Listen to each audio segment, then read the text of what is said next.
Ang pagkalat ng mga istorya tungkol sa buhay-buhay ng iba ay isang malinaw na tanda na ikaw ay walang magawa. Chismis dito, chismis doon. Ang oras mo'y nilalamon.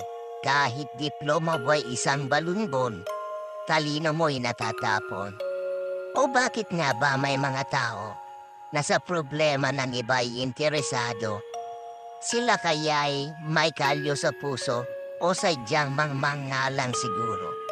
Naninira at bumubulong, diyan ang araw nila'y gumugulong.